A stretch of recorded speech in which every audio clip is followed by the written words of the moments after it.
Good morning. Today's Bible reading comes from Job 35 through 37. Let's get into it. And we are reading using the Message Bible. Elihu's third speech. Elihu lit into Job again. Does this kind of thing make any sense? First you say, I'm perfectly innocent before God. And then you say, it doesn't make a bit of difference whether I've sinned or not. Well, I'm going to show you that you don't know what you're talking about. Neither you nor your friends. Look up at the sky. Take a long, hard look. See those clouds towering above you? If you sin, what difference could that make to God? No matter how much you sin, will it matter to Him? Even if you're good, what would God get out of that? Do you think He's dependent on your accomplishments? The only ones who care whether you're good or bad are your family, friends, and neighbors. God's not dependent on your behavior. When times get bad, people cry out for help.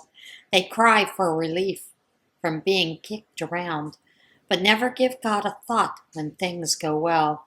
When God puts spontaneous songs in their hearts, when God sets out the entire creation as a science classroom, using birds and beasts to teach wisdom. People are arrogantly indifferent to God until, of course, they're in trouble, and then God is indifferent to them. There's nothing behind such prayers except panic. The Almighty pays them no mind. So why would He then notice you? Just because you say you're tired of waiting to be heard, or waiting for Him to get good and angry and do something about the world's problems? Job, you talk sheer nonsense, non-stop nonsense. Those who learn from their suffering. Stay with me a little longer, I'll convince you. There's still more to be said on God's side. I learned all this firsthand from the source. Everything I know about justice I owe to my Maker Himself. Trust me, I'm giving you undiluted truth. Believe me, I know these things inside and out. It's true that God is all-powerful, but He doesn't bully innocent people. For the wicked, though, it's a different story. He doesn't give them the time of day, but champions the rights of their victims. He never takes His eyes off the righteous. He honors them lavishly, promotes them endlessly. When things go badly, when affliction and suffering descend, God tells them where they've gone wrong, shows them how their pride has caused their trouble. He forces them to heed His warning, tells them they must repent of their bad life. They obey and serve Him, they'll have a good long life on easy street. But if they disobey, they'll be cut down in their prime and never know the first thing about life. Angry people without God pile grievance upon grievance, always blaming others for their troubles, living it up in sexual excesses. Virility wasted, they die young. But those who learn from their suffering, God delivers from their suffering. Obsessed with putting the blame on God. Oh, Job, don't you see how God's wooing you from the jaws of danger? How He's drawing you into wide open spaces, inviting you to feast at a table laden with blessings? And here you are, laden with the guilt of the wicked, obsessed with putting the blame on God. Don't let your great riches mislead you. Don't think you can bribe your way out of this. Did you plan to buy your way out of this? Not on your life. And don't think that night, when people sleep off their troubles, will bring you any relief. Above all, don't make things worse with more evil. That's what's behind your suffering, as it is. Do you have any idea how powerful God is? Have you ever heard of a teacher like Him? Has anyone ever had to tell Him what to do or correct Him, saying, "You did that all wrong"? Remember then to praise His workmanship, which is so often celebrated in song. Everybody sees it. Nobody is too far away to see it. Take a long, hard look. See how great he is, infinite, greater than anything you could ever imagine or figure out. He pulls water up out of the sea, distills it, and fills up his rain cloud cisterns. Then the skies open up and pouring out soaking showers on everyone. Does anyone have the slightest idea how this happens? How he arranges the clouds, how he speaks in thunder.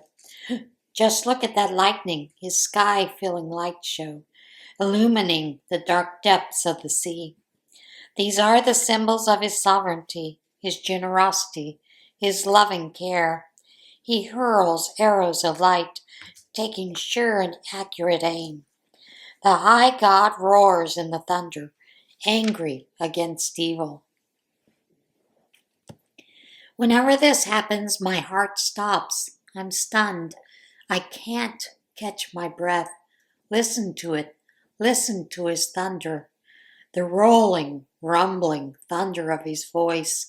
He lets loose his lightnings from horizon to horizon, lighting up the earth from pole to pole in their wake.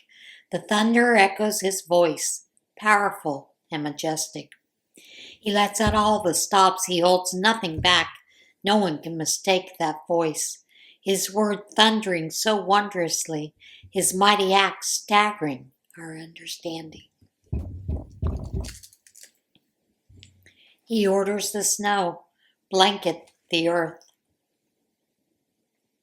and the rain, soak the whole countryside. No one can escape the weather. It's there. And no one can escape from God. Wild animals take shelter, crawling into their dens, when blizzards roar out of the north and freezing rain crusts the land. It's God's breath that forms the ice. It's God's breath that turns lakes and rivers solid. And yes, it's God who fills clouds with rainwater and hurls lightning from them every which way. He puts them through their paces, first this way, then that, commands them to do what he says all over the world. Whether for discipline or grace or extravagant love, he makes sure they make their mark. Job, are you listening? Have you noticed all this? Stop in your tracks. Take in God's miracle work wonders. Do you have any idea how God does it all? How he makes bright lightning from dark storms? How he piles up the cumulus clouds? All these miracle wonders of a perfect mind? Why, you don't even know how to keep cool on a sweltering hot day. So how could you even dream of making a dent in that hot tin roof sky? If you're so smart, give us a lesson in how to address God. We are in the dark and can't figure it out. Do you think I'm dumb enough to challenge God? Wouldn't that just be asking for trouble? No one in his right mind stares straight at the sun on a clear and cloudless day. As gold comes from the northern mountains, so a terrible beauty streams from God. Mighty God, far beyond our reach, unsurpassable in power and justice. It's unthinkable that he'd treat anyone unfairly. So bow to him in deep reverence, one and all. If you're wise, you'll most certainly worship him. And that is it for today's Bible reading. As always, get in touch with God today. I'll see you again tomorrow. Bye.